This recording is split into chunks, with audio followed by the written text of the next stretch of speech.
First of all, welcome to the Azure Sentinel course. I would like to thank you for taking the time to sign up and go through this course, and I would like to thank you so much for all your support. None of this would have been possible without your support, and I am truly thankful and grateful. So I hope you have a lot of fun learning some basics around Azure Sentinel as you work through this course. And again, welcome and good luck. Azure Sentinel Cybersecurity Basics. Now, cybersecurity challenges that we face are lack of security people, lack of automation, many disconnected products, noisy and false positive alerts, more sophisticated threats, and overwhelming access to data. And of course, the evolving regulatory landscapes. We also have lots of alerts that are never investigated. Now, what is a Security Operations Center or SOC?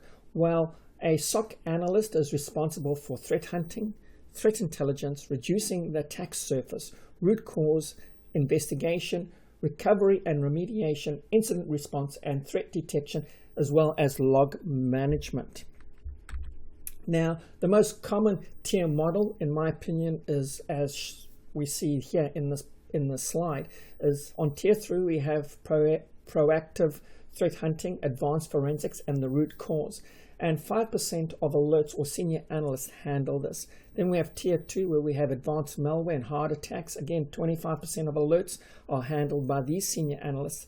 And of course, the 70% of the alerts are handled at tier 1, or the commodity malware manual investigation, easier tasks that can and should not be automated. And of course, then we have the commodity malware repetitive task that mimics the steps an analyst would take to gain access or to troubleshoot a system. Again, automation can be used in certain places and it cannot be used. Again, this all depends on your organizational infrastructure and your security policies. So commodity ransomware and malware. Well, commodity ransomware attacks are usually automated. These cyber attacks spread like viruses, infect devices through methods like email phishing, malware delivery, and require a malware remediation immediately. Now, there are two types of ransomware. We have the commodity ransomware. This is malware that spreads with a phishing or between devices and encrypts files before demanding a ransom.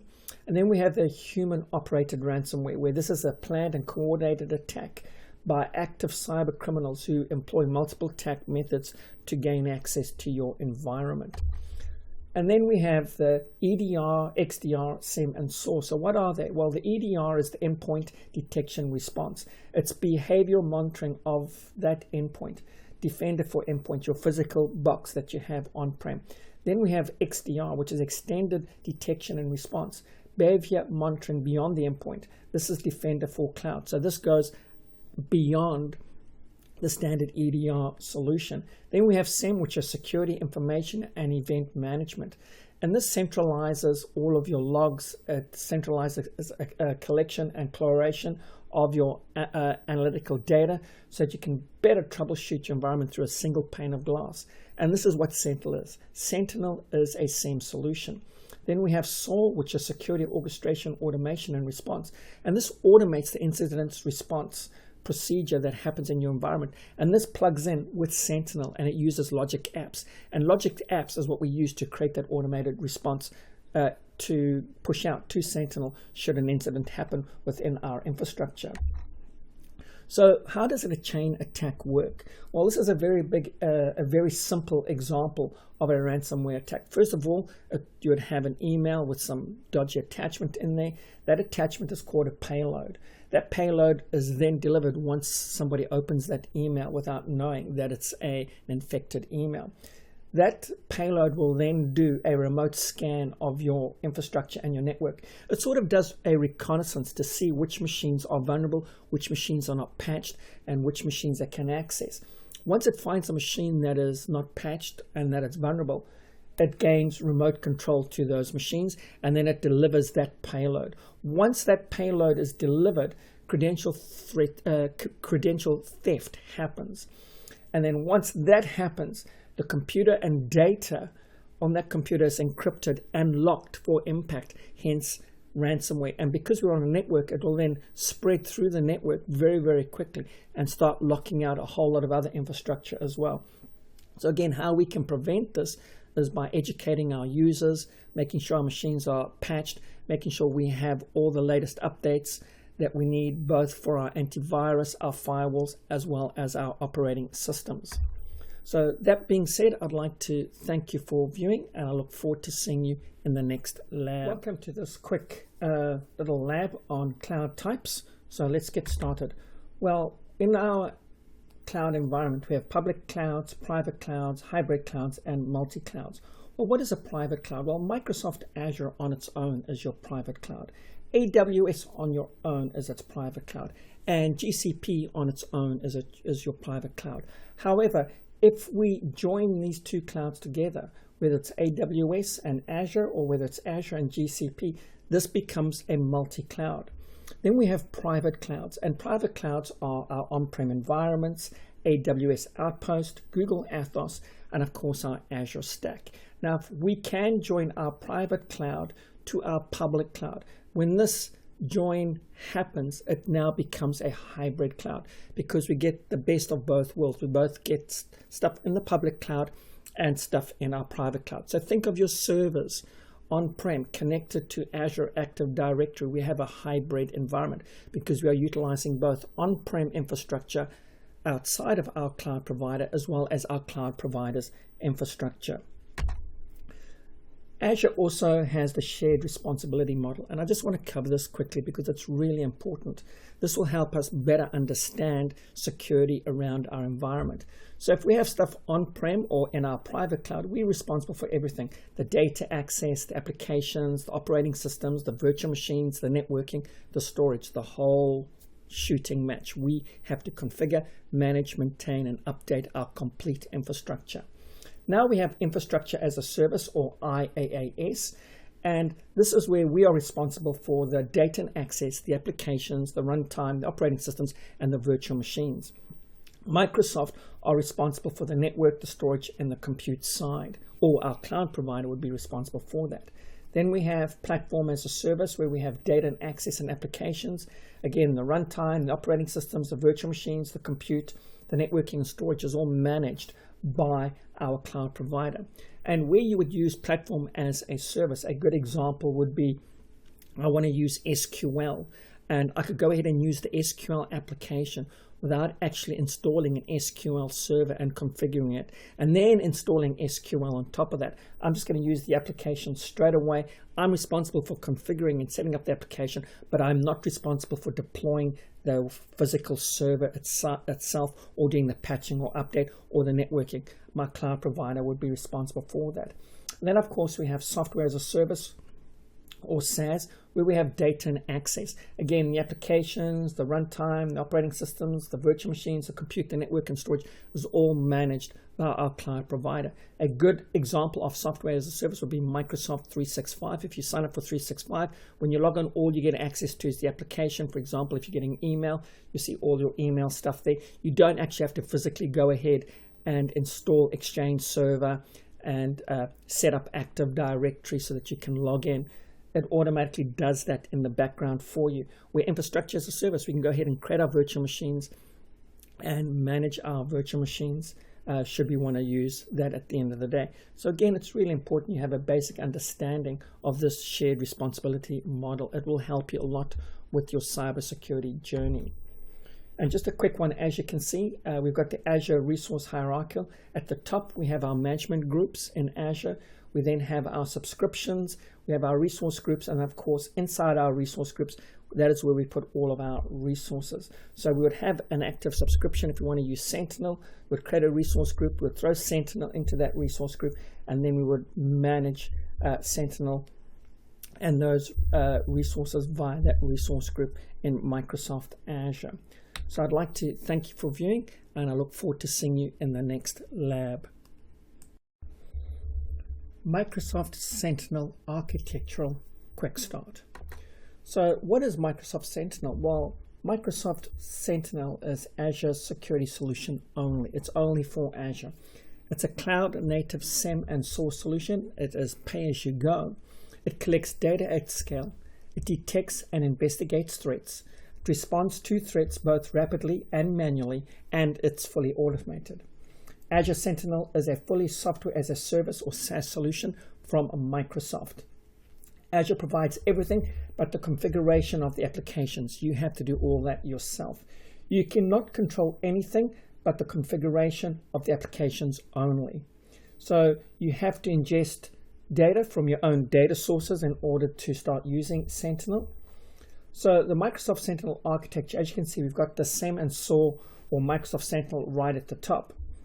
And it's broken down into two parts. We've got Microsoft 365 for Defender and Defender for Cloud. So with the 365 Defender, we have identities, endpoints, apps, email, docs, and cloud apps. And of course, in the Defender for Cloud, we've got SQL servers, containers, network traffic, IoT devices, and Azure App Services.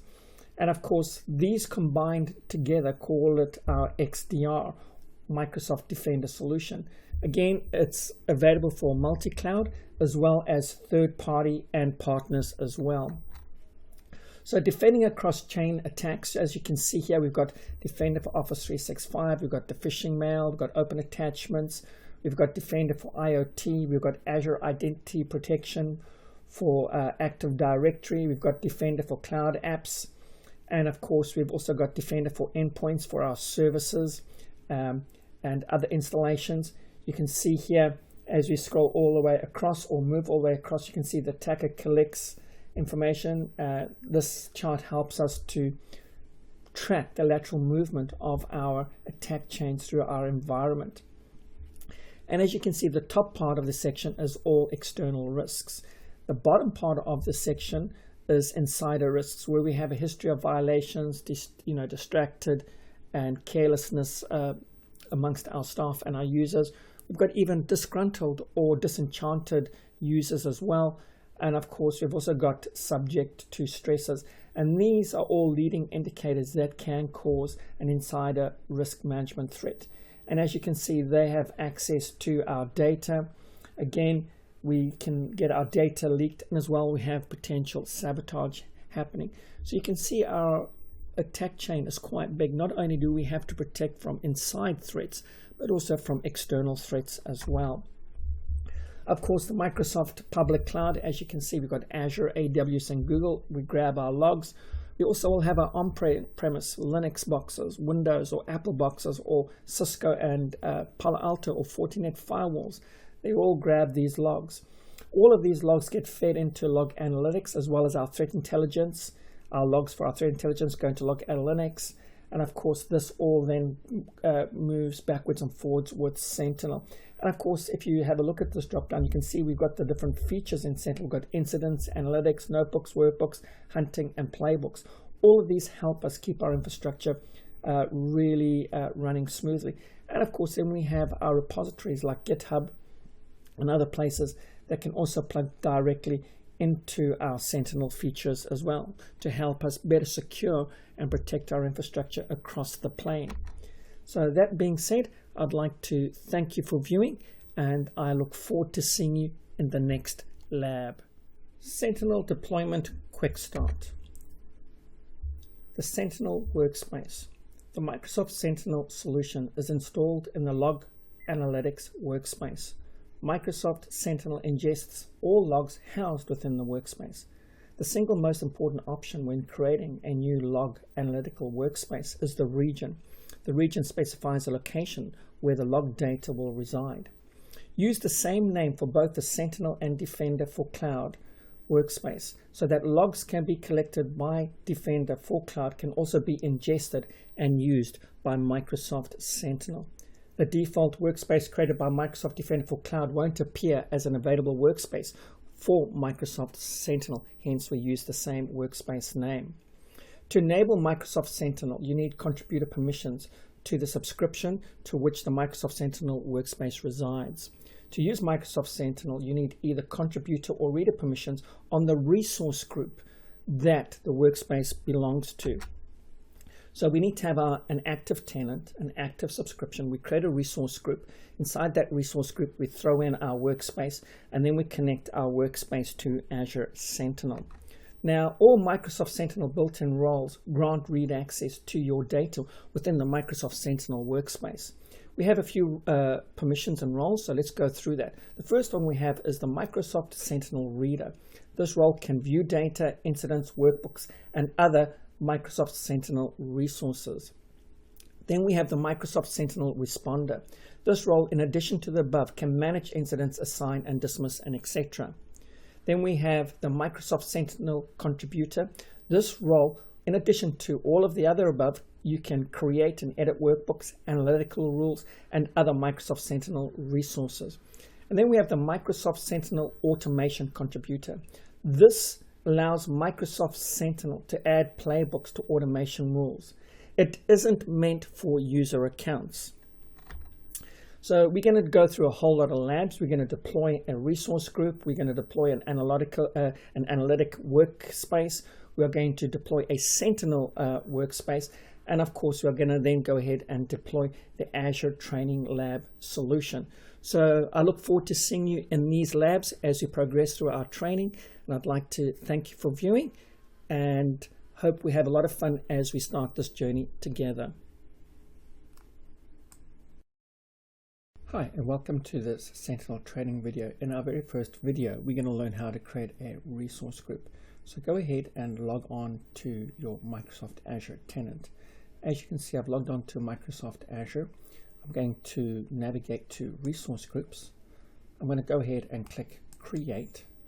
And I'm going to go ahead and create a resource group. I'm going to call my resource group Azure Sentinel Training Lab, RG. I'm going to put it in the Australia East region. I'm going to click review and create. This is going to go away and do a validation. Once the validation has passed, you'll see this big green bar at the top here. Go ahead and click create, and this will create our resource group. So I'd like to thank you for viewing, and I look forward to seeing you in our next training video as we continue the labs.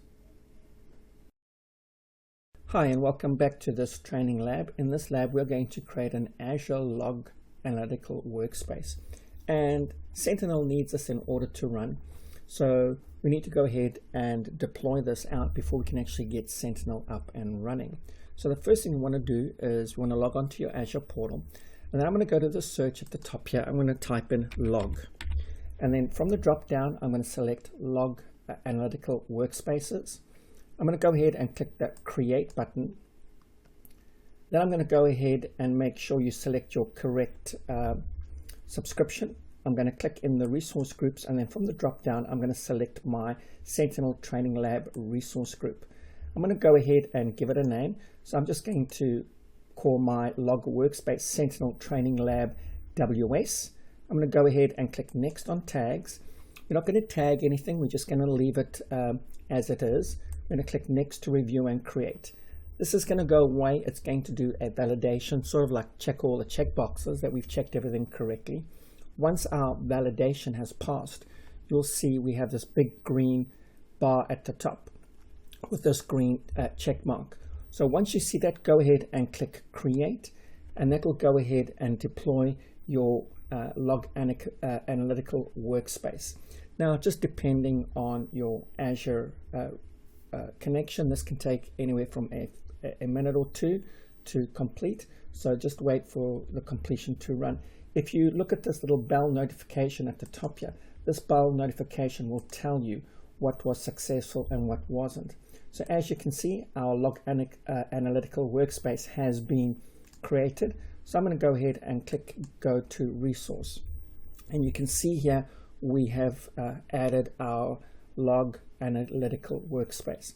So in our next lab, we will go ahead and set up Sentinel and then add this to Sentinel. So I'd like to thank you for viewing, and I look forward to seeing you in the next training lab. Hi, and welcome back again. In this training video, we're going to go ahead now and set up Sentinel. So I've got Sentinel pinned here, or you can go to the top here and you could type in Microsoft Sentinel. And from the drop down, you can select Microsoft Sentinel. I'm going to go ahead and click create. I'm going to select that workspace we created. I'm going to click add, and that's going to go and add our workspace to Microsoft Sentinel. And when we set up Sentinel, the very first time we set it up, Microsoft are going to give us a 30-day trial account to use Sentinel. So as you can see, there's that message saying that Sentinel was set up successfully, and you can see the message here from Microsoft that we get a 31-day free activated trial. Go ahead and click OK. And this is where we'll be doing all of our training, through this console, or should I say this blade or pane. So as you can see, very, very easy to set up Microsoft Sentinel. So I'd like to thank you for viewing, and I look forward to seeing you in the next training lab. Hi, and welcome back to this lab, installing Microsoft Sentinel Training Lab solution. Microsoft give us this training lab solution to help us learn how to utilize and drive and set up and configure Sentinel and all the components related to Sentinel. So let's go ahead and do that. I'm going to navigate to Microsoft Sentinel in my favorites menu. I'm going to go ahead and click on my Sentinel Training Lab workspace. I'm just going to close that so I've got some more real estate. I'm going to scroll all the way down, and underneath Content Management, I'm going to click Content Hub. And in the Content Hub, I'm going to type in Training. And then from the drop down, I'm going to select the Microsoft Sentinel Training Lab. I'm going to go ahead and click Install. And I'm going to go ahead and click Create. And this is going to go ahead and create our training solution for us. So I'm going to select my resource group, which is my Azure Sentinel Training Lab, RG. And it's going to ask me for my workspace. I'm going to select that workspace we created. I'm going to go ahead and click Next.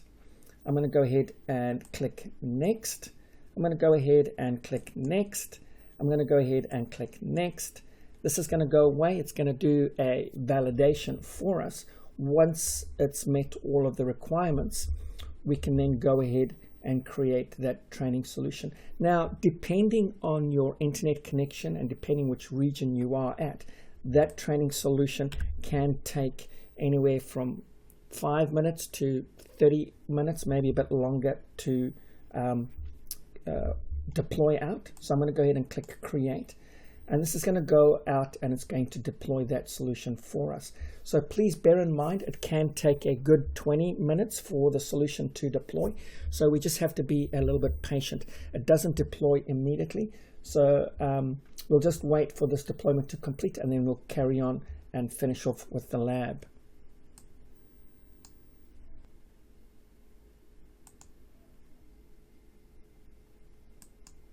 As you can see, Microsoft Sentinel training solution actually deployed quite quickly. In my case, it didn't take too long to deploy. It took around 15 to 20 minutes to deploy. So I'm going to go ahead and dismiss this notification. I'm going to click Go to Resource Group, and you can see now here is all of my Sentinel bits and pieces as related to that training lab solution.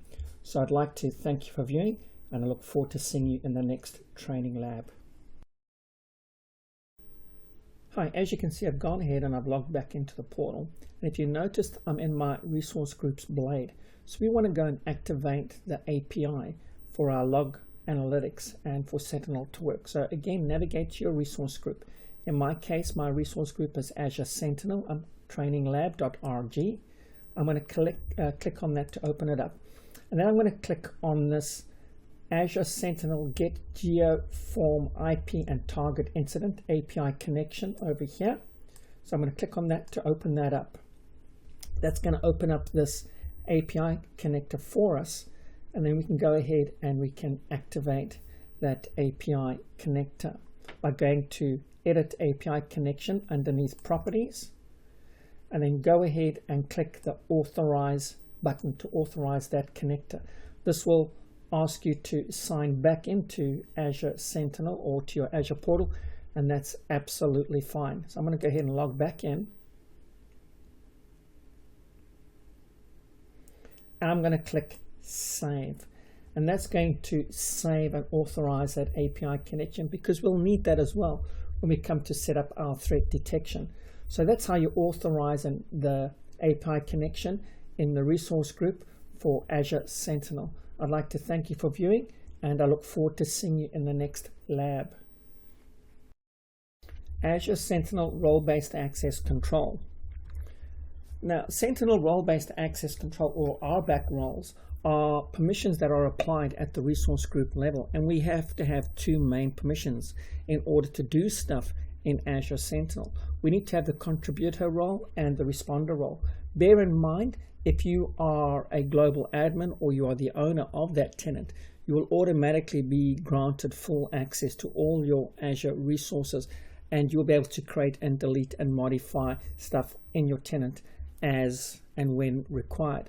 However, with Azure, again, when we are applying these RBAC roles, we actually want to apply them at the resource group level where your Azure Workspace or your Sentinel Workspace resides. Now, the Sentinel Role-Based Access Control, we have some permissions here, so let's go through this. We have the Microsoft Sentinel Reader. We cannot edit analytic rules, we cannot create workbooks or any other Microsoft Sentinel resources. We cannot manage incidents or dismiss or assign incidents. However, we can view incidents and workbooks and other Microsoft related resources. Again, we can't do any data connector configuration, we can't view or run playbooks, and we can't edit those playbooks. Now, the Microsoft Sentinel Responder role, again, we cannot edit analytic rules, workbooks, or other Microsoft resources. However, we can manage and assign and dismiss incidents. We can view data instance, workbooks, and other Azure resources. However, we cannot configure data connectors, view playbooks, or edit these playbooks. Now, the Microsoft contributor role allows us to create, edit analytic rules, workbooks, and other Microsoft resources. We can manage and assign and dismiss incidents. We can view data and workbooks and other Sentinel resources, and we can configure our data connectors, which is important. However, we can't run playbooks and we cannot edit our playbooks. Now, if we have the Microsoft Sentinel Playbook Operator, again, this can only view and run playbooks. And of course, the Logic App Contributor can configure data connectors, view and run playbooks, and edit those playbooks. So let's go through some of these Microsoft built-in roles so that we have a better understanding of what they mean in our workspace. So again, the Microsoft Sentinel Reader role. This role allows us to view data, incidents, and workbooks and other Microsoft resources. Again, the responder role, in addition to the above, we can manage incidents, we can assign and dismiss incidents. The Microsoft contributor role, in addition to the above, can create and edit workbooks, analytic rules, and other Microsoft resources. And the Microsoft Sentinel Automation Contributor. This allows Sentinel to add playbooks to automation rules. This is not meant for user accounts. So in our lab, we will go and we will set up RBAC roles for the Sentinel contributor role to a user, and of course the Sentinel responder role to our user. So I look forward to seeing you in the next lab as we go ahead and configure some of these RBAC permissions at a very, very basic level around our Sentinel infrastructure. So I've navigated to resource groups. I'm going to click on my resource group, and then I'm going to click access control IAM. So I'm going to click on IAM. I'm going to go ahead and click add. I'm going to click add role assignment, and I'm going to just paste in the name here, Sentinel. And as you can see here, we've got our different Sentinel roles. So again, the top one, you wouldn't want to actually use it. That would be used for automation. So I'm going to click the contributor role and click next. I'm going to go ahead and add a member. I'm going to select a member. And I'm going to go ahead and select AZ admin, or I'll come down and I'll select myself. Then I would click next, and I would click review and assign.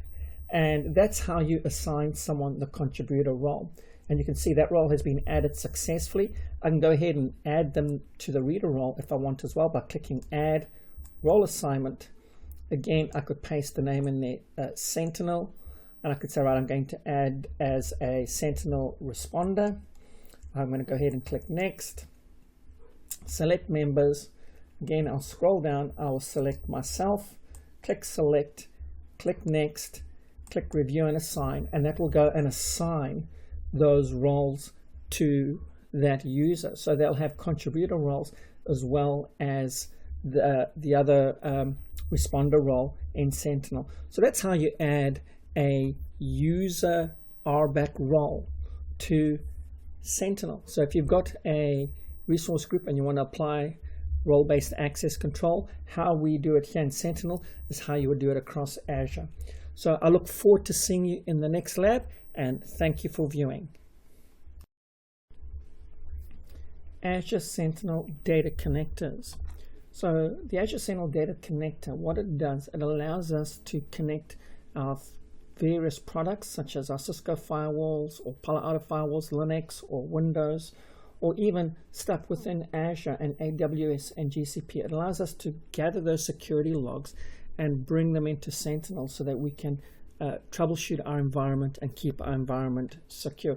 And that can be done either via TLSL, syslog, if it's like I say, a third-party product, or ExpressRoute, or like I say, if it's in Azure, we will use the REST APIs in order to ingest those logs.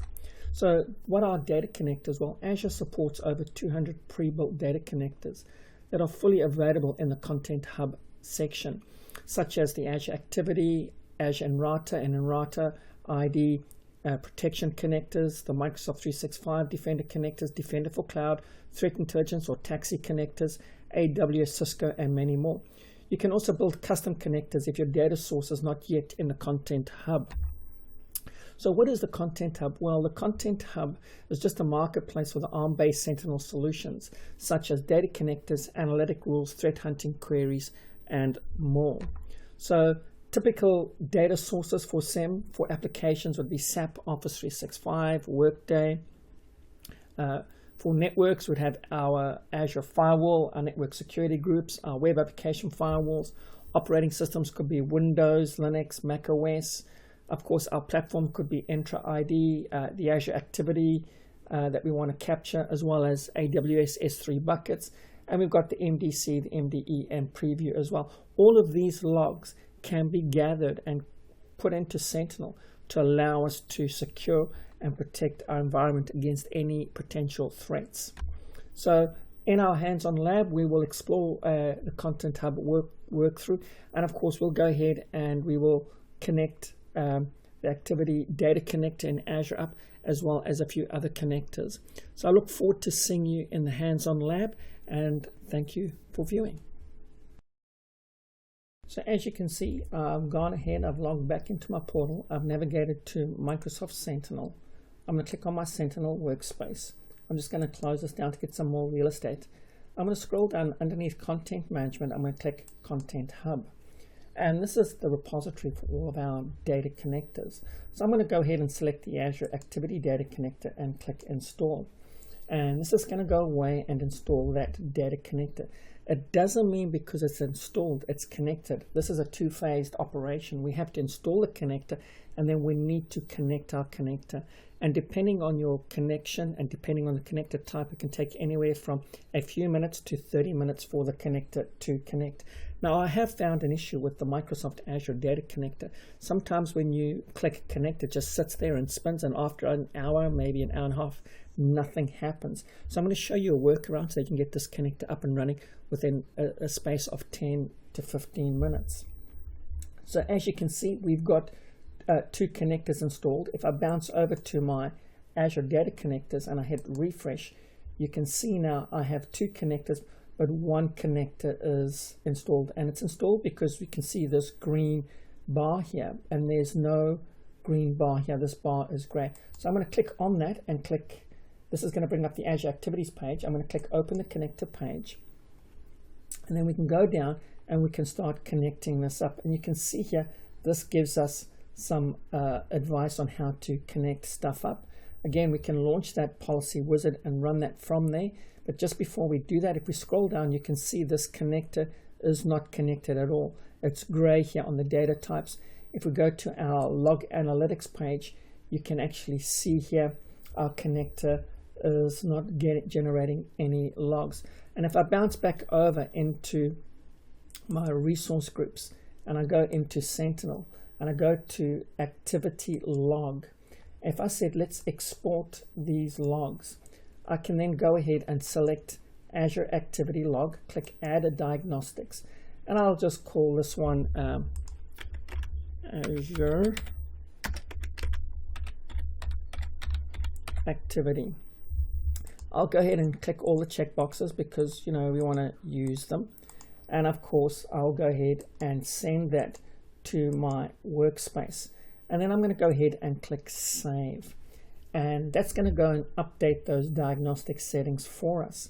And if I bounce back over now into my Microsoft Sentinel, go back into my workspace and come back into my data connectors, you will see very shortly after about not even 5 minutes that data connector will become active. So we'll just wait for that data connector to turn green. Again, that's all depends on your connection, and that depends on Microsoft.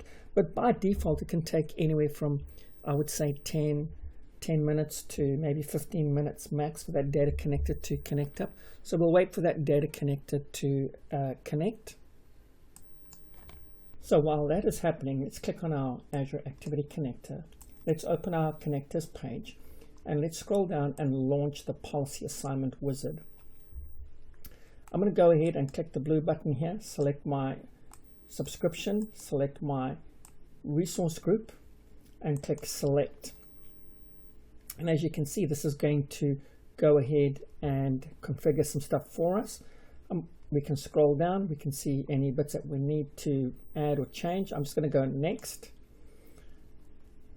I'm going to scroll all the way down. You can see we could add exclusions if you wanted to. I could add a resource selector should I wanted to add a resource selector. And of course, we're going to go ahead and click next. I'm going to choose my workspace again. I'm going to click select, and then I'm going to make sure that I remove this checkbox and see that everything is correct. I'm going to go ahead and click next. I'm going to create that task and make sure that task goes to my workspace. And as you can see, my workspace is in Australia East. So I'd have to come all the way down and find Australia East. I'm going to go ahead and click next. I'm not going to worry about a message. I'm going to go next. And I'm going to click review and create. This is going to go away and do a validation process. That policy assignment has been created. We'll just give that a minute or two to create. As you can see, it's done that successfully. Now I can close this window down and go back into my Sentinel, click on my training workspace or my Sentinel Training Lab workspace, maximize that, and I can come down to my data connectors. And we can go ahead and hit refresh, and now we just have to wait for that data connector to connect. And there we go. You can see now that data connector has connected, and we have two connectors. So you can see a little bit of jumping through hoops to get the activity data connector working. So I hope you've enjoyed this lab, and I look forward to seeing you in the next lab.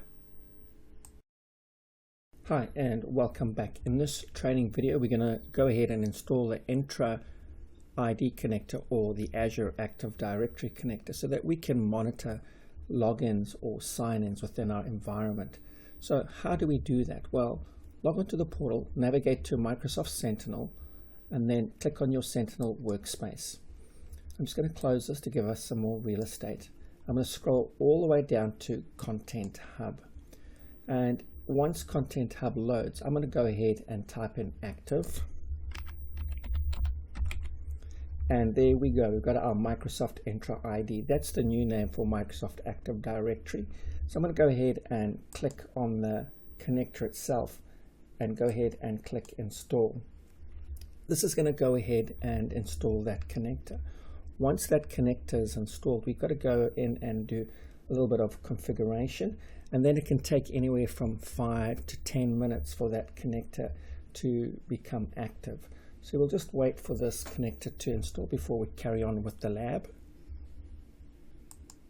And as you can see, that connector has installed successfully.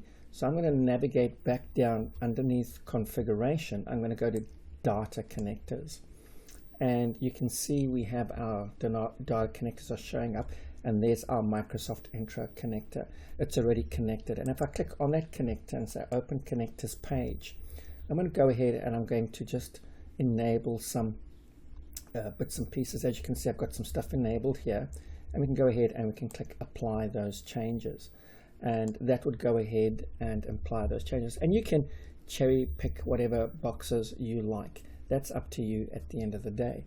And again, going to navigate back to my data connectors, and you can see my data connector is connected because it has turned green. If yours doesn't turn green straight away here, don't worry, leave it. Just give it a 5 minutes or 2 minutes and it will connect and get set up. So that's how you set up the Microsoft Entra data connector. Thank you for viewing, and I look forward to seeing you in our next lab. Hi, and welcome back to this lab. In this lab, we are going to install the Microsoft Threat Intelligence connector into Sentinel. As you can see, I've logged onto the portal. I'm going to navigate to Microsoft Sentinel in my menu. I'm going to click on my Sentinel workspace. I'm just going to close this window to expand our real estate. I'm going to scroll down underneath Content Management. I'm going to select Content Hub.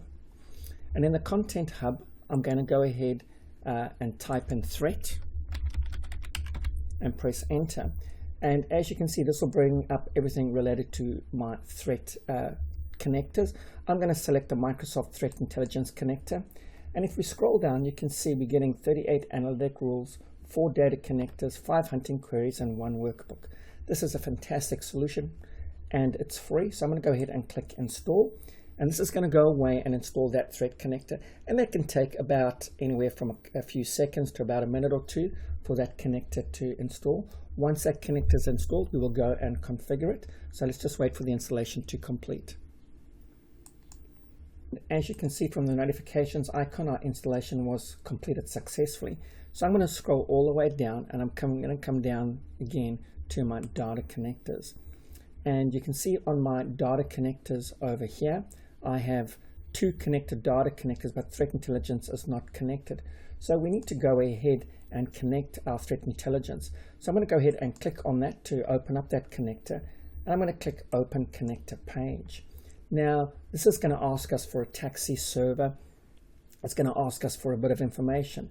And where do we get all this information? Well, we get this from our taxi threat intelligence service. Now, one of the best ones out there, and it's absolutely free and I highly recommend it, is PulseDive. PulseDive is absolutely amazing. Don't worry about my API key. I will rotate this. But this is where we can go and get stuff set up. And I'm going to show you how to do that. You can sign into PulseDive for free and actually create your free account. And then once you've created your free account, we can go through and we'll grab some of this PulseDive test data here. And we will need these collection ID keys and of course our PulseDive API key in order to get stuff working. So let's bounce back into Sentinel quickly. I'm going to go ahead, I'm going to give it a friendly name. I'm going to call it PulseDive.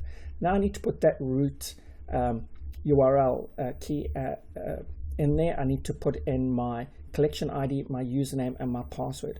So I'm going to go ahead and I'm going to grab my root API link, and I'm just going to paste that link in there. And as you can see there, it's pulsedive.com taxi2 API. So then I'm going to go ahead and I'm going to put that collections ID. And that collections ID is what we're going to grab from here. This is the test data. We don't want to use these other two. We want to grab the bottom one. So I'm going to click copy. And then I'm going to bounce back into here. I'm going to click in there and paste in that key. I'm going to use the name taxi2. And now my password is my API key for my account. So I'm going to scroll all the way back to my account. I'm going to go ahead. I'm going to copy my API key. I'm going to paste my new API key in there. And I'm going to go ahead and click add. And that's going to go ahead and add that taxi server to Sentinel. And this can take a few minutes to add. And as you can see, it was added successfully.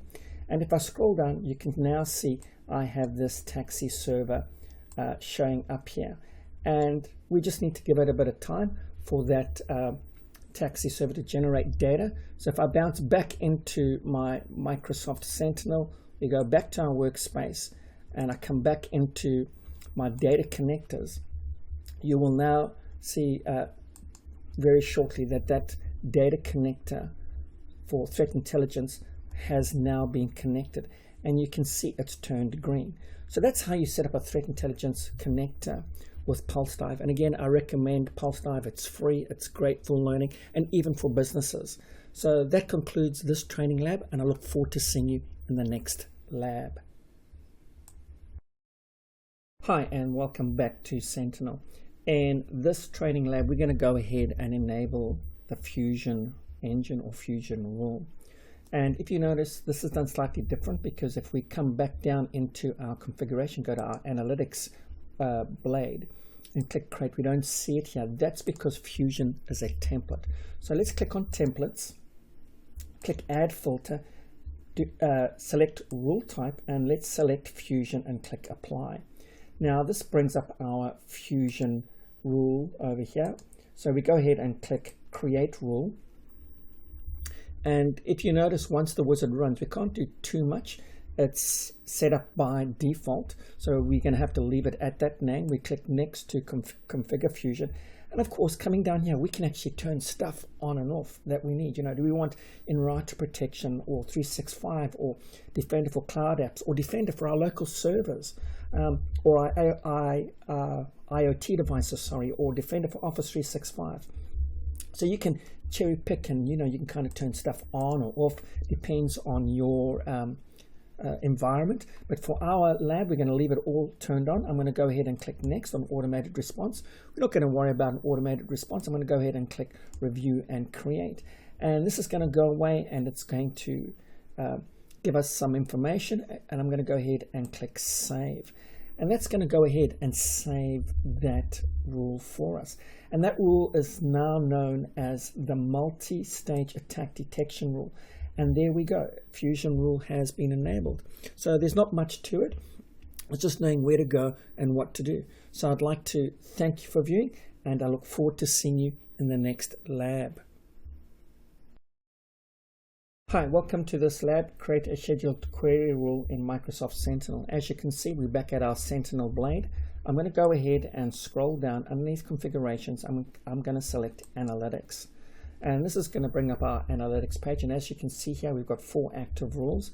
I'm going to go ahead and click the create button. And from the drop down, I'm going to select scheduled query rule. And I'm going to go ahead and create a new scheduled query rule once this window pops up. So I'm going to call this new scheduled query rule add user added to Entra. I'm going to go ahead and leave the description blank. Under the severity, we could change what type of severity we wanted. I'm going to leave it at medium. And of course, on the tactics and techniques, we could go ahead and we could modify and change this. Again, we'll cover this in a later video. We want to make sure our rule status is enabled. I'm going to click set rule logic button at the bottom here. I'm going to go ahead and now add a query here. So I'm going to just type in audit. I'm going to select audit logs, where I'm going to say the operational name, and I'm going to say equals, and I'll just say add user. So this will pick up in Sentinel. As we come down, you can see we've got our entity mapping, our custom details, and alert details. Don't worry too much about the audit logs here on this query section, because we'll cover a little bit of KQL in our following labs. Under the query scheduling time, I'm going to change it from 5 hours to 5 minutes, and the same from the lookup data time from 5 hours to 5 minutes. I'm going to make sure that it's set to run automatic. And then, of course, I'm going to make sure I set the threshold to 0. If it's at 0, it means the rule will run automatically. We're going to group all the events into a single alert. I'm going to go ahead and click next on incident settings. I want to make sure my incident settings are enabled, because obviously I want to run this rule. I'm going to go next on automated response. We're not going to add any automated responses. We will do this in a future lab. I'm going to go ahead and click review and create. This is going to go away, and it's going to do a validation for us. I want to make sure that we get this green bar at the top saying that our validation has successfully met all the requirements. I'm going to go ahead and click save. And this is going to go ahead and save that query rule for us into our analytics pane or blade. And as you can see, there's my Microsoft rule that we've just created, that scheduled rule. If I move over to that scheduled rule and I click on this little hamburger menu, I could edit that rule, I could disable it, I could duplicate it, I could delete it, and I could actually do the rule run now and preview and see what happens.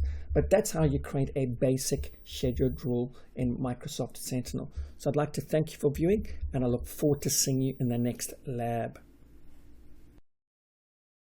Hi, and welcome back. In this training lab, we're going to create a Sentinel NRT, or near real-time rule. So as you can see, I'm in the Sentinel blade. I'm going to go back to Analytics, and Analytics is underneath the Configurations section in your Sentinel menu. Once you're in the Analytics blade, go ahead and click the Create button, and we're going to select NRT Query Rule. And I'm going to go ahead and create this rule. We'll just wait for it to fire up. I'm going to give it a name. I'm just going to call it Add User Added to Entra NRT. Again, we can change the type of severity we want. Again, we could change the type of tactics we want. So I'm not going to worry about that. We're going to just learn how to create the rule to begin with. I want to make sure the status is set to enable. I want to go ahead and add a query again. So I'm going to type in audit logs, where I'm going to just say the operational name,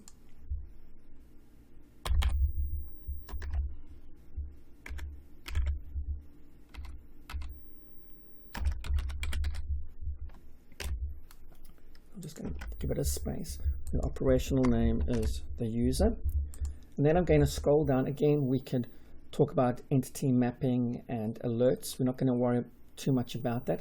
I'm going to go next on incident settings. I'm just going to group everything together.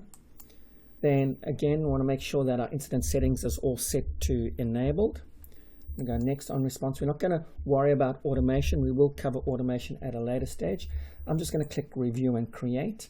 I'm going to scroll down, make sure that the validation has passed. You want to see this big green bar at the top. Then go ahead and click save. And that's going to go and save that rule for us.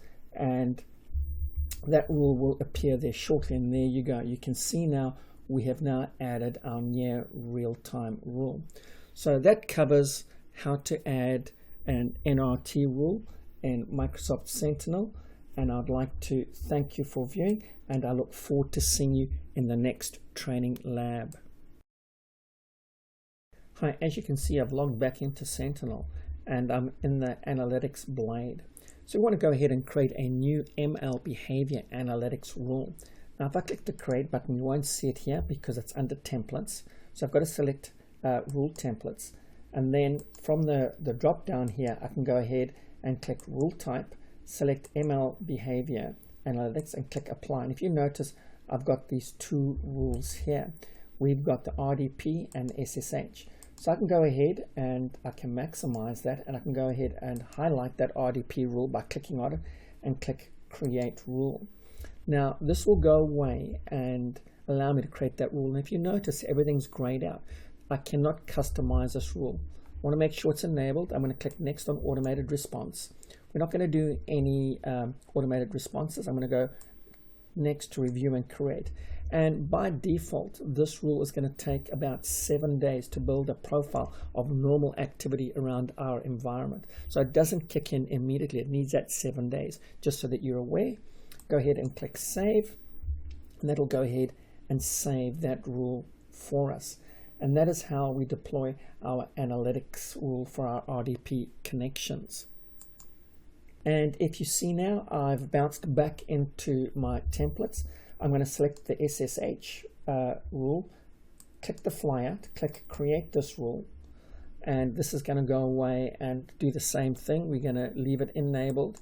We're not going to worry about automated response. Again, SSH rule also needs 7 days to build a profile of normal activity for our environment. So bear in mind, these RDP rules and SSH rules don't kick in immediately. You do have to wait 7 days so that it can build that profile and get that activity from our environment.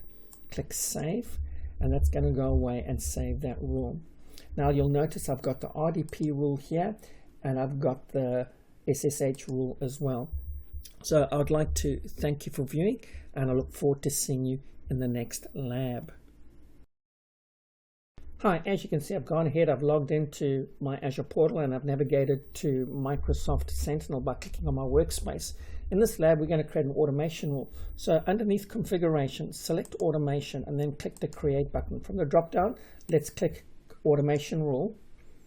And then I'm going to go and give the rule a name. I'm just going to call it add new user to Microsoft Entra. And then we've got some conditions to meet. So I'm going to say if that condition is met in Sentinel, we're going to go ahead and run this rule. And I'm going to say if that contains a new user's added to Entra as well. I'm going to click in the actions pane, and the action pane defines the order which these rules will be executed. So I'm going to click on the actions pane and I'm going to go ahead and change the status to active. I'm going to click on the actions pane again and I'm going to change the severity, which is the level of this rule, and for this lab I'll change it to high. Then I'm going to go into the actions pane again and I'm going to click add and I'm going to assign an owner, and that owner would be anybody that you would choose in Active Directory. So I'm going to select myself and I'm going to go ahead and click add, and this time I'm just going to go and add a tag. Now I'll click the plus button here and I'll call this tag automated. I'm going to go ahead and click apply. And then as you can see here, we're going to let this rule run indefinitely. We could also schedule when you want the rule to run or when you want the rule to expire. So I'm going to go ahead and click apply. And bear in mind the order that you have your rules, like this is order 1, you could have order 2, 3 or 4, and the rules would run in that order. And that's how you create an automated rule. Now please bear in mind, once I go ahead and create a new user in Azure, it'll take at least 5 or maybe 6 minutes for that user to appear in Azure. So I'm going to go ahead and create another user for us. So I'm going to go ahead now quickly and just bounce back into Microsoft Entra ID. I'm going to go and add a new user, and I'm going to call this user automated user, and I will just give it a name, automated user, and go ahead and click review and click create, and that would go ahead and create that user. I'm then going to bounce back into Sentinel. I'm going to go back to my workspace and I'm going to go down into my analytics, and we're just going to wait a short minute and we should see that rule appearing in a few minutes. As you can see, I've gone ahead and I've navigated back to my automation, but if we go up to the top and click on incidents, we should now see my incident rule, and there's my incident rule with that new user that's just been added to Microsoft Entra. If I click view details, I can get some more details about that user that was added into Microsoft Entra. So you can see here similar incidents, you can see any alerts related to that incident, you can see any bookmarks or any entities or comments.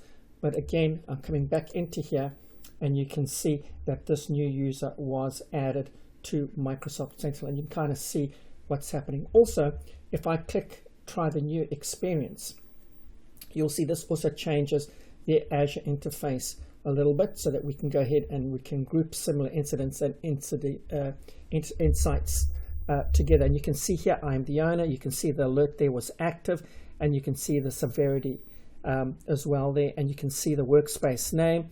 If we scroll down, we can see there's the tag that says automated. And again, this is just giving you a basic idea of how to work and create those automated rules in Sentinel. So I'd like to thank you for viewing, and I look forward to seeing you in the next lab. Azure Sentinel watch lists. Well, what are Sentinel watch lists? Well, the original intention of a watch list was to give security admins and analysts a way to import their own IOCs or indicators of compromise into Sentinel. Once created, you can use the watch list in your search, detection rules, threat hunting, and response playbooks. File uploads are currently limited to 3.8 megabytes in size, and of course Log Analytics has a 5-minute SLA data ingestion. So if you delete or recreate a watch list, you might see both the deleted and the recreated entry in your data analytics pane.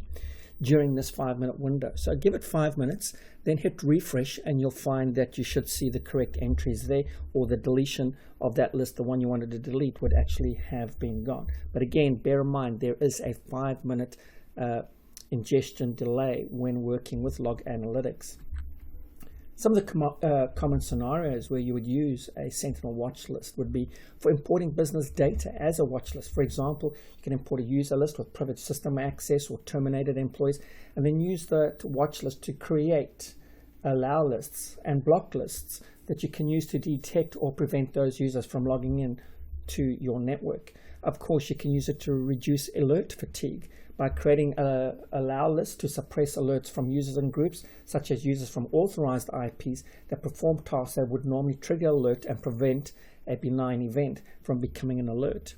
Of course, other issues are former employees, lost or stolen data, critical assets, exceptions, and VIPs. So you can customize these lists to really suit your needs, as well as enhance your enrichment with Azure Sentinel data security, and of course help you better to monitor and track what is an alert and what is not an alert. So in our custom lab, we are going to deploy a custom CSV watch list into Sentinel, and then we're going to go ahead and update that watch list. So I'd like to thank you for viewing, and I look forward to seeing you in the lab. Welcome to this lab, creating a watch list in Sentinel. As you can see, I've gone ahead, I've logged into the portal, I've clicked on my workspace, and I'm now in Microsoft Sentinel. I've gone down to configuration and I've clicked on watch lists in the menu.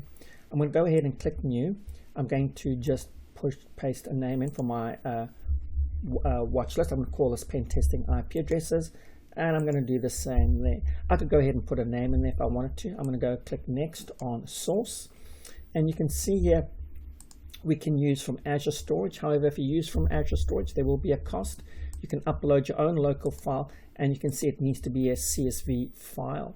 So again, you can say number of headings if you wanted to. I'm just going to leave it at 0. I'm going to go ahead and browse for my CSV file. As you can see, I have it there already. I'm going to click open, and then I'm going to go ahead and click underneath the search key. There's my IP address. I got that from my CSV file because it's called IP address. I'm going to click next to review and create, and then I'm going to go ahead and click create, and that's going to go away and create that watch list for us. And you can see here the watch list has been created. If I go ahead and hit the refresh button,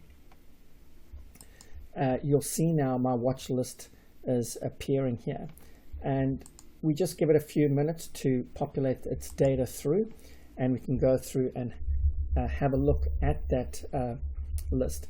Again, if I clicked on this watch list, it doesn't do much, it just highlights it, but I need it highlighted if I want to go ahead and update this watch list. And that's pretty easy. We click on here to highlight it, and then we click update watch list, we click edit watch list items, and then we go ahead, and you can see these are all my current IP addresses. So I'm going to say new. I'm going to put in the Google DNS IP address, which is 8.8.8.8, and then I'm going to go ahead and click save, and that will update those safe IP addresses for me in my watch list. Again, I can go ahead and hit refresh just to make sure that it has updated, and I can navigate back to my watch list, and you can see that's pretty much all there is to it. There's not much around it. It's just very, very simple. Again, this is a very, very high level overview just to get you comfortable with creating these watch lists. And like I say, these watch lists could be nasty IPs that you want to track. It could be security IPs you want to track. It could be VIPs. It could be exceptions. You know, the list goes on and on. You can decide how you want to use them for your environment. And I'd like to thank you for viewing this lab, and hopefully you've learned a little bit about how to create a watch list. And I look forward to seeing you in the next video. Hi, and welcome back to this Azure training video. As you have done in our last lab, we created our watch list. So how do we integrate our watch list into Azure Sentinel so that we can actually utilize it? Well, what we're going to do is we're going to go to Content Hub. So go ahead, log onto the Azure portal, navigate to Azure Sentinel, click on your workspace, and this will bring you to Sentinel. So click on Content Hub underneath Content and Management. Now in the content tab, we're going to go ahead and we're going to look for a rule called high count. And we are going to do a high count by client IP and port. So I'm going to click on that rule and I'm going to click install. And this is going to go ahead and install this rule. Once this rule has been installed, we will then go in and associate that rule and make a little bit of changes to our KQL script so that we can get up and running. So I'm going to navigate back to my analytics. And I'm going to go ahead and just hit refresh. And I'm going to go ahead and click on rule templates. And as you can see, there's my rule template that we have just installed.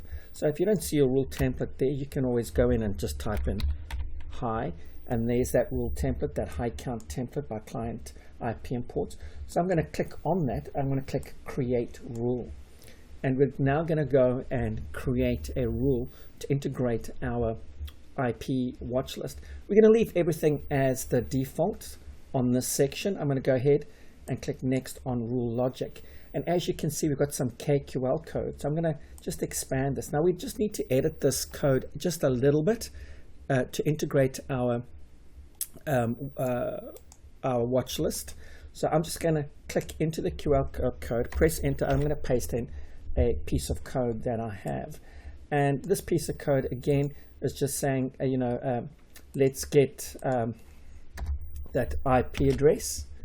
And I'm going to come down and I'm going to go ahead and I'm going to go next on incident settings. I'm going to go ahead and click automated response. I'm going to go ahead and click next review and create. And if you notice, I've done this on purpose so that you can see if you get an error, we need to go back and fix that error. So my error was related to this. So I need to just type in LET and say select. Now I won't have an error anymore. You notice it's now turned blue. So if I go back to next on incident settings, again, we're going to make sure it's enabled. We're going to go next to automated response. We're not going to add any automation around this. We're just going to go next to create.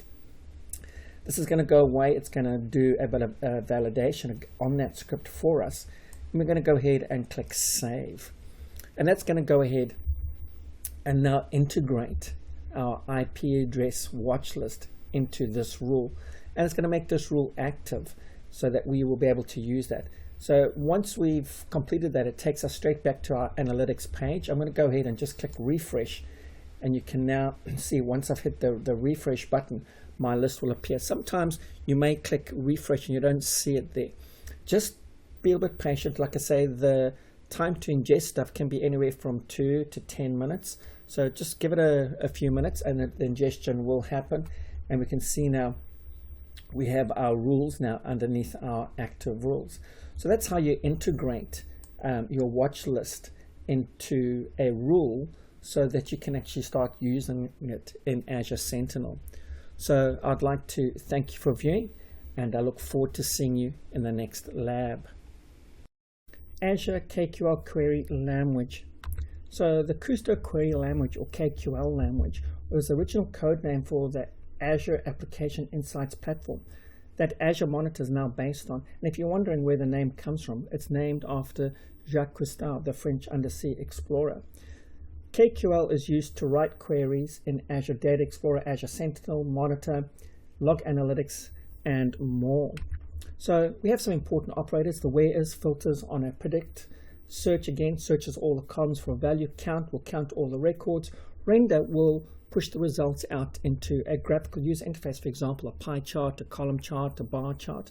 Of course, sort means we can sort the rows and input on the table one by one or one by more columns. Again, we can summarize or we can group rows according to columns and calculate the aggregations over these groups. And of course, then we have limit and take, where we can actually return a specific number of records. And there's a lot more to this, but this is just giving you some basic understanding. So when someone does talk about KQL, at least you have a basic understanding of what it is they're talking about. Again, we're going to go ahead and we're going to do a basic demo on KQL. It's not going to be anything high-end. It's going to be like a 20,000 foot overview, just a very short, simple lab to get you comfortable and to get you to understand KQL just that little bit better than before. So I'd like to thank you for viewing and look forward to seeing you in the lab. Hi and welcome to this lab, basic KQL query. So I'm going to show you how to run a basic query just to give you an idea so that you guys can go away and you can learn how to run queries yourself and learn to explore and experiment. So as you can see, I've logged into my Azure Sentinel Blade. I'm going to go to the top and click on logs. This is going to bring up my log blade. I'm going to click close here and I'm going to run a new query. So I'm going to look for, say, security incidents. So I'm going to come down, I've typed in SC, I'm going to select security incidents, and then I'm just going to remove this pipe, and I'm just going to say security incidents in the last 48 hours, I'm going to click run. And this is going to pipe out a lot of information for us. So we may want to actually try to make a bit more sense of this, because this can be a bit confusing for new time users. And as you can see, we can click in here and we can go through and we can get some more information about these security events, but it doesn't really help a new person as we are. So let's go ahead and add another line to our query. So I'm going to go ahead and I'm going to press enter. I'm going to type in the pipe sign.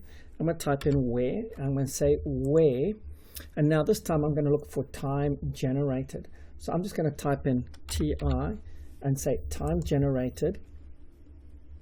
And then I'm just going to look for this greater symbol, and then I'm going to type a go, and then I'm going to type in my time, which is 48 hours. 48 hours. I'm going to go ahead and press enter, and you can still see it doesn't do too much there. So again, if I wanted to, we could go through and say, well, let's try and summarize this by classification, so at least we can get a better summary. So I'm going to go ahead and press the pipe key and type in S and select summarize. And once I've got this summarized, I'm going to summarize it by count. So I'm going to select the count, and then I'm going to go ahead and say by, because we want to summarize it by classification, so we know what type of error we're going to get. So I'm going to summarize it by classification, because we want to know everything between medium and high alerts, or false and positive alerts. I'm going to go ahead and press enter. Now I'm going to go ahead and render this by typing the render command and selecting render, and I'm going to render this as a bar chart. I'm going to go ahead and click run. Now this is going to run this query into a bar chart, and it gives us a bit more information on what we're looking at. This makes a bit more sense to us. We can also come back here and we might say, well, I don't want it as a bar chart, I want to render it as a pie chart. Again, we could say render and type in P and select pie chart and click run, and we can go ahead and we can render that by our pie chart, and we can see which is our false positives within our environment. Again, this is just a basic understanding of how to run a KQL query. I mean, there's a lot more to it. There's a lot more operators, as you've seen in the PowerPoint slide, but this is just to give you a basic head start so you can go ahead and explore. Again, you can save this query if you wanted to. I could go ahead and click save, and I could save that query, and I could choose a path where I wanted to save it. I could give it a time and a date. I could save it in my log analytics workspace, in my logic apps. So there's a lot of things you can do with this. So we're not going to save this query, so I'm just going to click cancel and click OK, and then we're going to go ahead and finish the lab off. So hopefully that gives you a basic understanding of what a KQL query is and how to run a sample KQL query. I would say go ahead, practice, play, and get a bit familiar with it, and definitely it will help you in the long run. So I'd like to thank you for viewing, and I look forward to seeing you in future training labs. Azure Sentinel MITRE ATT&CK Quick Start.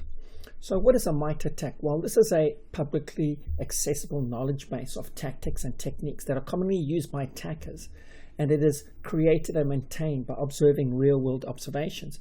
Many organizations use MITRE ATT&CK knowledge bases to develop specific threat models and methodologies that are used to verify security statuses within their own organizations and environments. With the creation of ATT&CK and MITRE, it is fulfilling its mission to solve problems for a safer world by bringing communities together to develop more effective cybersecurity all round. Attack is open, it's available to any person or any organization, and best of all, it's free of charge. Now, the MITRE Blade is the one-stop location to identify current threats and techniques within Microsoft Sentinel through the enabled availability, and allows you to use those analytic rules. It also showcases those areas of coverage that may not be available, so you would need to create your own analytical rules as well to enhance and work with the MITRE ATT&CK solution. Many organizations rely on it, and over time Microsoft Sentinel has provided more and more deeper integration with this amazing tool. And as you can see, this is the Sentinel MITRE Blade, and you can see there we've got so many different types of threats that we can go and investigate, add, and help us protect our environment. And we'll do a short walkthrough shortly. And as you can see, this is the MITRE ATT&CK blade, where we can go to the MITRE ATT&CK blade and we can actually investigate and launch this and do a little bit more of an overview. So again, this is an example of a snippet from a report that's been mapped to an attack. And as you can see, we've got the exploitation privilege. We can see that section highlighted, the T1059 command line interface. As you can see there, it's cmd.exe.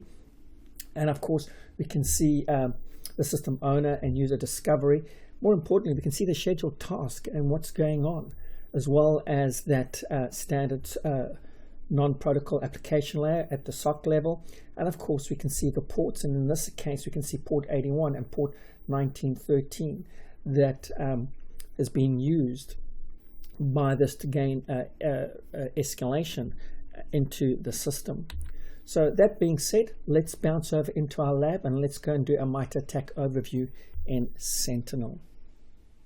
Welcome back to Microsoft Sentinel. In this lab, we are going to talk about the MITRE ATT&CK and just do a high-level overview. So as you can see, I've logged into Sentinel. I'm going to go to my Sentinel workspace. And then I'm going to come down, I'm going to click on MITRE ATT&CK. And once I click on MITRE ATT&CK, you can see here we have a wide range of different attacks that have been updated for us. So if I wanted to go through and see account manipulation, I could click on that, expand this menu, and bounce straight over to the MITREATTACK.org website.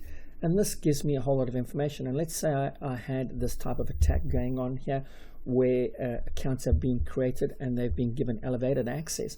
I could click on that different threat, and this will tell me that this is a China-based threat group, and researchers have attributed this to the China Ministry of State Security, and this group is responsible for various campaigns. As you can see, the Operation Clandestine Fox, Operation Clandestine Wolf, and of course Operation Double Tap.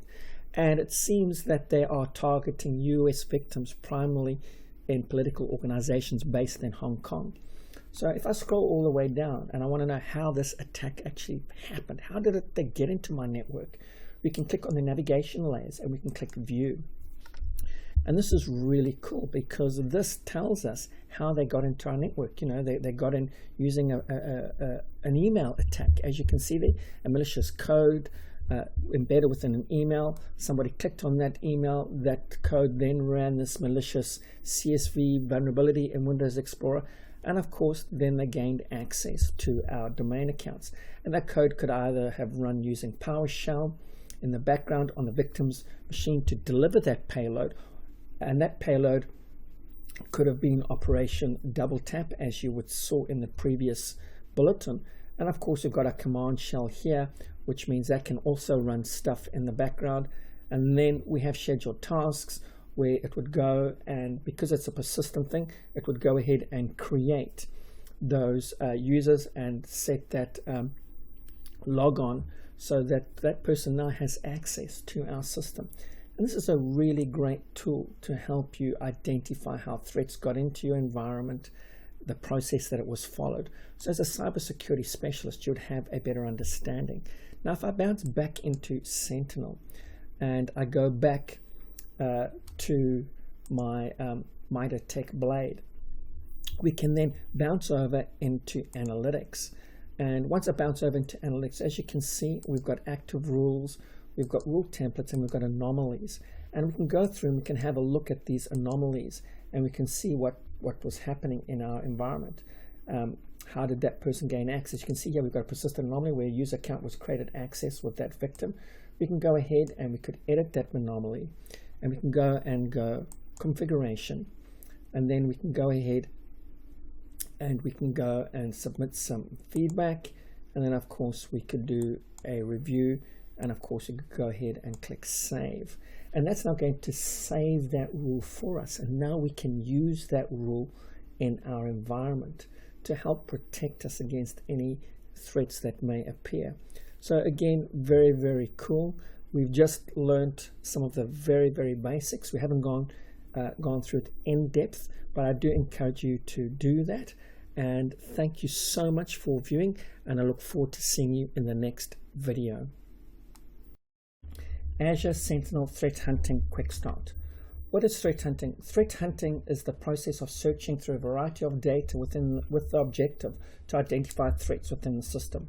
Threat hunting involves creating a hypothesis about the attacker's behavior and researching the hypotheses and techniques that were used to determine the artifacts that were left behind.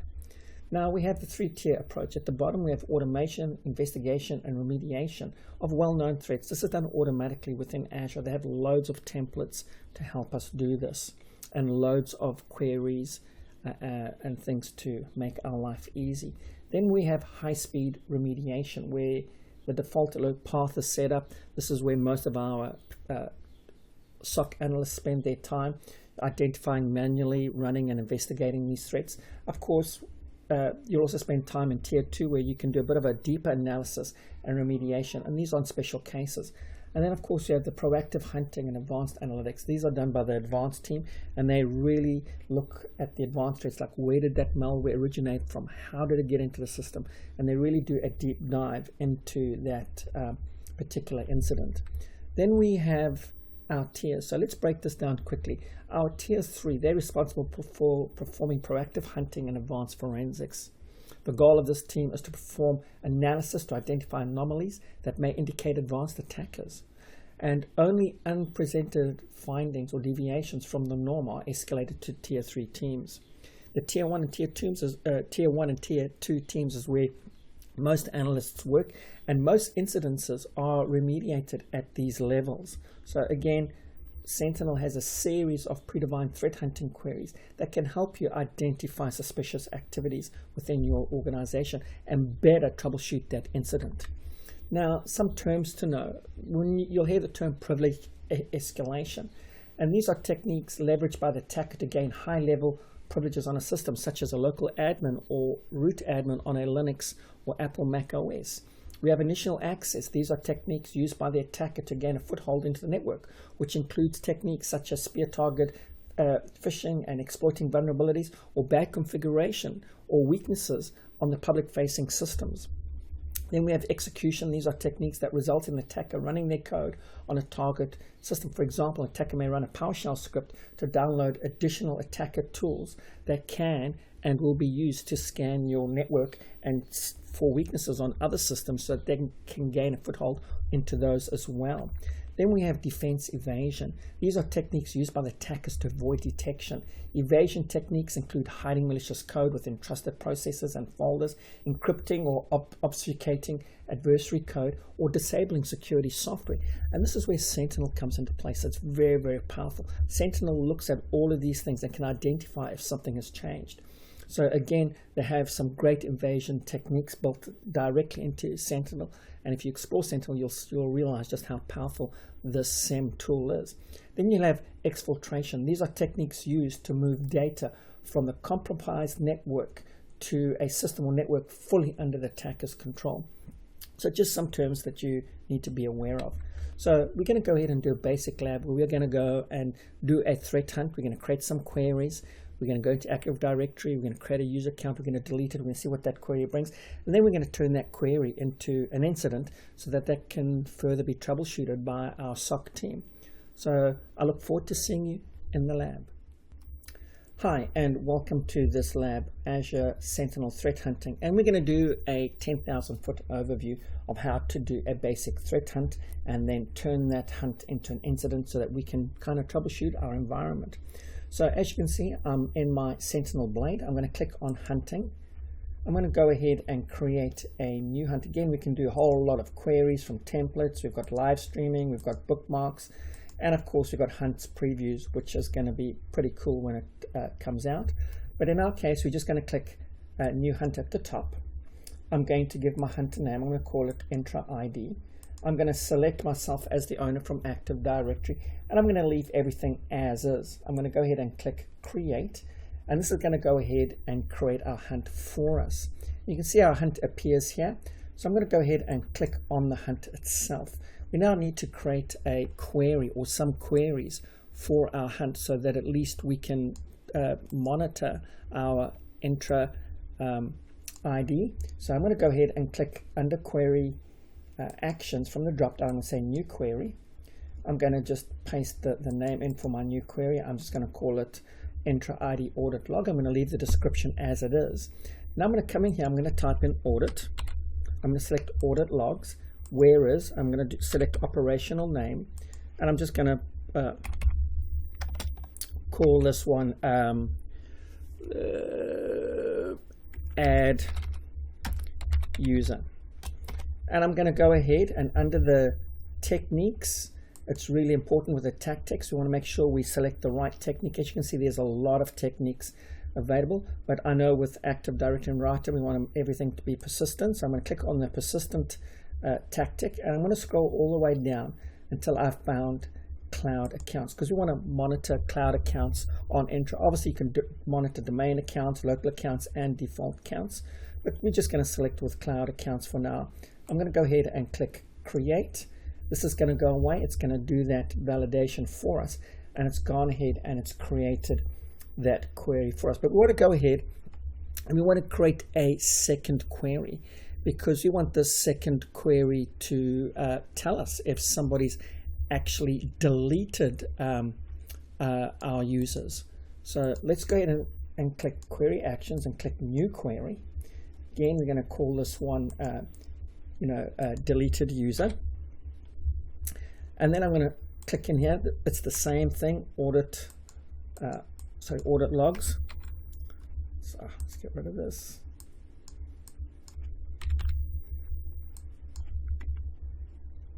Sorry, it keeps on moving over. So I'm going to select audit logs. I'm going to say where is. I'm going to say again the operational name. Same thing as we did before, but this time we're going to modify the query a little bit.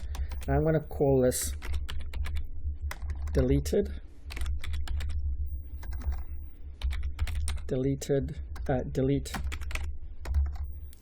user. And we're going to come down, and this time we're going to do defense invasion. And I'm going to scroll all the way down, and I'm going to make sure I select my cloud account from the bottom. So we come all the way down until we find our cloud account, and you can see the ID is different. And we're going to go ahead and click create. And that's going to go and create that query for us. Now you can see we've got two queries associated with our hunt. So we're going to leave that there, and we're going to just quickly bounce into Microsoft Entra, and I'm going to go ahead and create a new user, and I'll call this new user hunting lab, and I'll just type his name in here as well, and I'll go ahead and click review and click create, and that's going to successfully create that user. I'm going to bounce back into Active Directory. I'm just going to go ahead and hit refresh, and there's our user hunting lab. So I'm going to go now and delete that user. So I'm just going to hit refresh and just give it another few seconds. Then I'm going to go ahead and click on that user, and let's go ahead and delete that user. So we no longer need that user anymore. I'm going to bounce back into Microsoft Sentinel. I'm going to go back to my workspace, and I'm going to go back into hunting. And you can see there's my hunt Entra. So I'm going to go ahead, and I can go ahead and click on run all queries, and that'll go ahead and run all those queries for us. So again, if I select, let's just close that to get some more real estate. and we'll just select our queries and click run, and that's going to go ahead and run those queries. Again, we'll just give it a minute or two to run. It shouldn't take too long. Then I'm going to go ahead and click on my query from the flyout menu. I'm going to click view queries, and from the queries here, you can see those queries have run deleted user. I can scroll down and we can see where our deleted user is. If I click on target resources, you can see there's my hunting lab user that was deleted. Now, if we have someone messing with our accounts, we can go ahead and go one step further with our hunts. So I can click on my hunt query. I can say, right, I'm going to validate that. I'm going to click apply. And then again, I can make sure, either that is closed or I can leave it active. Again, you have that option to do stuff if you wanted to. If you wanted to close it, you could click apply and close that. But I can click on the actions now and I can create an incident. And this will then add it to my rules. So I can go and see who's messing with my accounts. So again, I'm just going to go on bookmarks. I'm just going to click review and click create. And this is going to go ahead and create that hunt now and add it to my incident tabs. So I'm going to go ahead and go back into Microsoft Sentinel, go back to my workspace, and I'm going to go to incidents. And now, very shortly, we just give it a moment or two, I should see my incident popping up there, Microsoft Entra. So now I can manage those incidents and actually do some further investigation on that. So the whole idea of this lab was just to show you how to go ahead and do a basic hunt in Sentinel, how to look at your query, and how to change that hunt into an incident so that you can further investigate it. So I hope you had fun doing this lab, and I look forward to seeing you in the next lab. Hi, as you can see in the previous lab, we created our Entra ID incident, and as you can see, I've gone ahead and I've clicked on that incident and I've clicked this flyout, and this will give me some information about that incident. Now let's say I want to assign this incident to a user. I could go ahead and I could click, it's going to be an active incident. I can click apply, and I can come down and I can go ahead and assign it to a group, or I can go ahead and assign it to any user. So I might go ahead and assign it, say, to myself, and click assign, and I can go ahead now and click view details, and I can get some details now about this incident, and I can go ahead and I can start working with this incident. Again, I can go in and get an incident overview had this incident happened, and I could go and see if we had any issues, and we can kind of go ahead and bookmark stuff. I can come down and say I want to do stuff in the last 12 hours, and that will go through and do a whole lot of bits and pieces for us. You can see I could select different workspaces if I wanted to, and of course I can navigate back to my incident. Now let's say I've resolved this incident's all good to go. I can go ahead, I can say close that incident, and I can go ahead and click in the actions here. I can also run a playbook, or I even can create an automated rule. So that incident, I can change it from active to closed, and then I could go ahead and I could say, for example, this was a false positive incident, and I could click apply, and that would go ahead and close that incident for us. I could click in the severity if I wanted to. I could change that to low and click apply, or I could just change that to informational as well. And if you notice, it's changed right over here. If I change that to informational and click apply, you'll see here it's changed it to informational. So again, that's just giving you a basic overview of how to open up your incident, assign it to somebody so that they can go ahead and work on it, and then how they would close that incident. So I'd like to thank you for viewing, and I look forward to seeing you in the next lab. Azure Sentinel UEBA. Now, User Entity Behavior Analytics, or UEBA as I like to call it, can detect anomalies in behavior, not only of the users in the corporate network, but also of routers and servers and endpoints in our network environment. When you enable a UEBA, it synchronizes Microsoft Entra ID with Microsoft Sentinel, storing the information in an internal database visible through Identity Info Table in Log Analytics. UEBA solutions also build profiles that model the standard behavior of users and entities in your IT environment or organization, such as servers, routers, and data repositories. So while it's building this profile, it's known as baselining. Now, some common scenarios where you would use UEBA would be detecting suspicious user accounts, detecting suspicious user-like entities, detecting insider threats, monitoring user activity, detecting suspicious account creation attempts, protection of executive assets, as well as speeding up your cybersecurity investigations. Now we have the 3 pillars of UEBA, and of course you can see here on pillar 1, it's the malicious insider issues that we have, the compromised users, the zero-day attacks, and of course the known threats. Then we have the supervised machine learning, unsupervised machine learning, the stats modeling, and of course the rule-based systems on level 2. And then of course on level 3 we have that data, which is event logs and networking flows and packets and HR and user context, as well as external threat intelligence. Now, these UEBA functions and components are broken down into 3 layers. And of course, you have the data analytics that tracks the normal behavior and builds a profile based on the baseline. And the stats models can detect unusual behavior and alert IT administrators.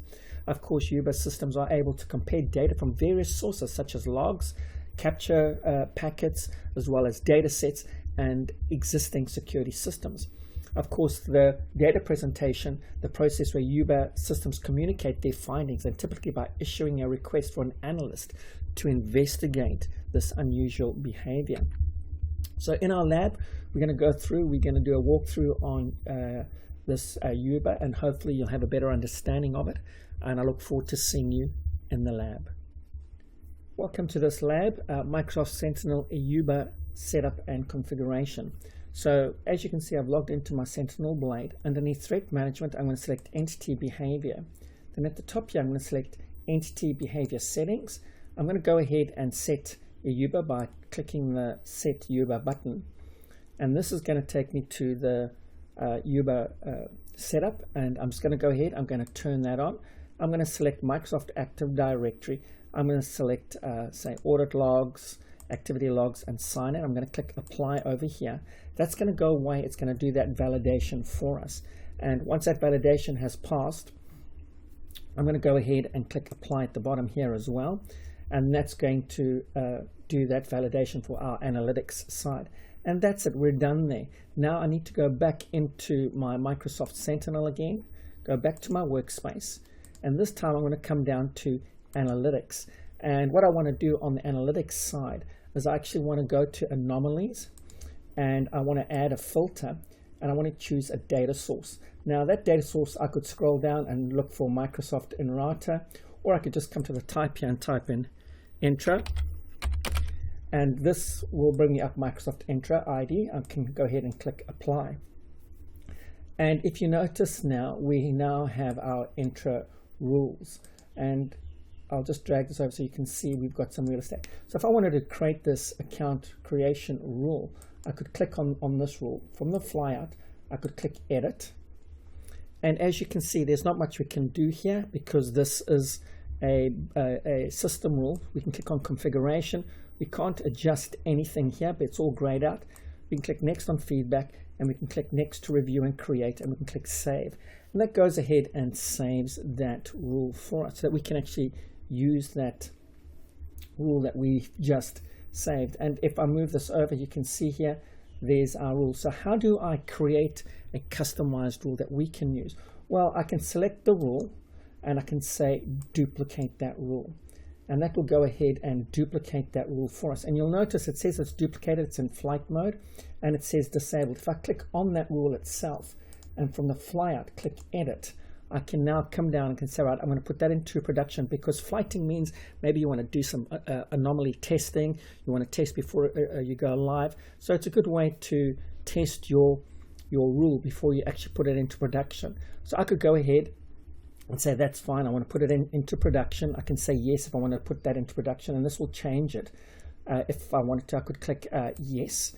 And that could go ahead and go Next on Configuration. Now, if you notice, I can drag my slider across. So I might want to drag my slider, say, to, I don't know, 83%. I can go ahead and click Next. And I can go ahead and click Review. And I can go ahead and click Save. And that's going to go ahead and save that rule for us. And we can actually start using that rule now. And if you notice, it still says disabled there. But what we have to do is give it some time. Remember, when we're creating these analytic rules in Microsoft Sentinel, they can take a few minutes to enable.